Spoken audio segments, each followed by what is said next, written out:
بسم اللہ الرحمن الرحیم۔ تمام بھائیوں کو میری طرف سے السلام علیکم۔ تو جیسے آج کل ہمارے گروپس بنے ہیں تمام انصافی بھائیوں کے، تو دل نا بہت خوش ہوتا ہے کہ جب بھی کوئی نئی نشست سامنے آتی ہے، اس کی فوٹو سیشن ہوتا ہے یا ان کی کاوشیں ساری سامنے آتی ہیں، تو دل بہت خوش ہوتا ہے۔ تو جیسے جیسے حالات آگے جا رہے ہیں، جتنے پاکستان کے پہلے گمبھیر حالات تھے، تو ہمارے خان صاحب اس کی بھرپور کوشش کر رہے ہیں کہ ان تمام برے حالات میں سے پاکستان کی جو کشتی بھنور میں تھی کہ اس کو نکال کے راہ راست پہ لے کے آیا جائے۔ اور وہیں پہ ہمارا بھی وہاں پہ امتحان ہے کہ جس طرح مافیا پاکستان کو کھوکھلا کرنے کی ناکام کوشش کر رہا ہے، تو امید تو ہے کہ نصر من اللہ و فتح قریب، کہ ہمیں فتح ضرور ہوگی، اور فتح اس لحاظ سے ہوگی کہ ہمارا جو لیڈر ہے وہ ایماندار ہے، وہ کرپٹ نہیں ہے، اور ہمیں بھی اس بات کی بہت زیادہ خوشی ہے کہ ہم ان کی ٹیم کا حصہ ہیں۔ تو اس لیے جیسے جیسے دن گزرتے جا رہے ہیں، وہیں پہ جو مافیا تھا وہ اپنے سارے پتے کھیل چکا ہے۔ تو وہیں پہ ہمارا بھی امتحان ہے کہ ہم نے کیا کرنا ہے کہ خان صاحب کے بازو بننا ہے، خان صاحب کی ایک ایسی ٹیم بننا ہے کہ جو اپنے علاقے میں اس تمام مافیا کا نہ صرف مقابلہ کرے گی، بلکہ خان نے جو ہمیں پلیٹ فارم دیا تھا تحریک انصاف، اسی پلیٹ فارم پہ نہ صرف ہم نے اپنے جو ناقدین ہیں ان کو ہم نے جوابات دینے ہیں، بلکہ اپنے اخلاق کے ساتھ اپنی مختلف ہماری جو گاڈ گفٹڈ کوالٹیز تھیں ان کو بروئے کار لاتے ہوئے ہم نے ایک ایسا روشن پہلو، ایسا روشن چہرہ تحریک انصاف کا متعارف کروانا ہے کہ لوگ باقی ساری جماعتوں کو بھول جائیں۔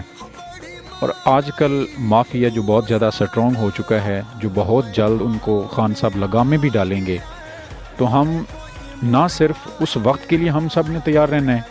بلکہ ہم نے کیا کرنا ہے، اپنی صفوں میں اتحاد اس کو ہم نے مضبوط سے مضبوط تر بنانا ہے۔ اکثر یہ دیکھنے میں آتا ہے کہ کوئی بھی مافیا الیکٹرانک میڈیا کے اوپر، پرنٹ میڈیا کے اوپر مختلف کیچڑ اچھالتا ہے تحریک انصاف کے اوپر، خان صاحب کے اوپر۔ تو ہمارے میں سے کچھ دوست ایسے بھی ہیں تو وہ نظریاتی، لیکن مجھے افسوس سے یہ کہنا پڑ رہا ہے، نظریاتی ہونے کے ساتھ ساتھ وہ لوگوں کی باتوں میں آ کے کیا کرتے ہیں کہ خان صاحب کے اوپر ہی بولنا شروع کر دیتے ہیں۔ تو میں نہیں سمجھتا کہ ایک نظریاتی کارکن کو ایسا کرنا چاہیے۔ ہر وہ کارکن نظریاتی تب ہوتا ہے جب اپنی ذات سے بالا تر ہو کر، اپنی پسند ناپسند اس سے بالا تر ہو کر پارٹی کا جو ویژن ہے، پارٹی کا جو آئین ہے، اس کے ساتھ کھڑا رہے۔ اور پارٹی صرف اس وقت تک کے لیے نہیں ہوتی کہ جب اچھے حالات ہوں تو پارٹی کو سپورٹ کیا جائے، اور جب برے حالات ہوں تو اپنی ہی پارٹی پہ تنقید کی جائے۔ تو ایسا بالکل نہیں ہونا چاہیے۔ حالانکہ پارٹی میں مخلص پن کا تب پتہ چلتا ہے کہ جب ہر طرف سے تنقید کے تیر برسائے جا رہے ہوں، اور ایک جو نظریاتی کارکن ہے وہ سب سے آگے سینہ تان کے کھڑا ہو کہ وہ جو تنقید کے تیر چل رہے ہوں، وہ جو کیچڑ کے تیر چل رہے ہوں، ان سب کا جو سامنا ہے وہ اپنے اوپر کرے۔ تو اس وقت وہ ہوتا ہے نظریاتی کارکن۔ اور نظریاتی کارکن کیا کرتا ہے کہ اپنا جو تحریک انصاف ہے اس کے ویژن کے ساتھ مضبوطی سے کھڑا ہوتا ہے، اس کے قدم کبھی بھی ڈگمگاتے نہیں ہیں، اس کو اپنا جو ویژن ہے خان صاحب کا اس پہ بھروسہ ہوتا ہے، اس پہ اعتماد ہوتا ہے، وہ ناقدین کی باتوں کا جواب اچھے انداز میں دیتا ہے، احسن انداز میں دیتا ہے۔ اب موجودہ حالات میں اگر دیکھا جائے تو تحریک انصاف کو بہت سارے مسائل کا سامنا ہے، صرف بیرونی طور پہ نہیں، اندرونی طور پہ بھی۔ کہا جاتا ہے کہ اگر ایک انسان کوئی جوتا پہنتا ہے اور جوتے کے اندر کوئی کنکر ہو تو اس سے وہ جوتا پہن کے نہیں چلا جاتا، لیکن اگر وہی جوتا وہ کسی سڑک کے اوپر چلتا ہے، سڑک پہ سارے کنکر ہوں، تو وہ آسانی سے اسی جوتے کے ساتھ اس روڈ پہ چل سکتا ہے۔ تو میرا کہنے کا مطلب یہ تھا کہ انسان باہر کی کمزوریوں سے نہیں ہارتا، انسان اپنے اندر کی کمزوریوں سے ہارتا ہے۔ تو اس لیے ایسے حالات میں خان صاحب کو ہم سب کی ضرورت ہے،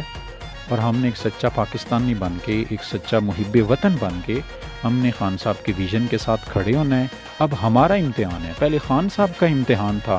کہ جو ان کی 22 سالہ جدوجہد کا نتیجہ تھا، تو وہ انہوں نے کیا کیا ہے کہ ہم سب کو ایک ایسا پلیٹ فارم دیا ہے۔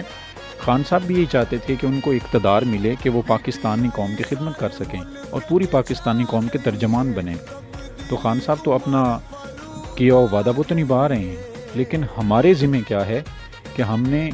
بحیثیت پاکستانی ہم سب نے ایک بننا ہے،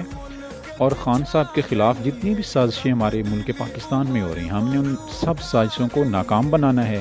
اور اپنی صفوں میں مکمل طور پہ اتحاد ہم نے رکھنا ہے۔ تو اللہ ہم سب کا حامی و ناصر ہو۔ والسلام۔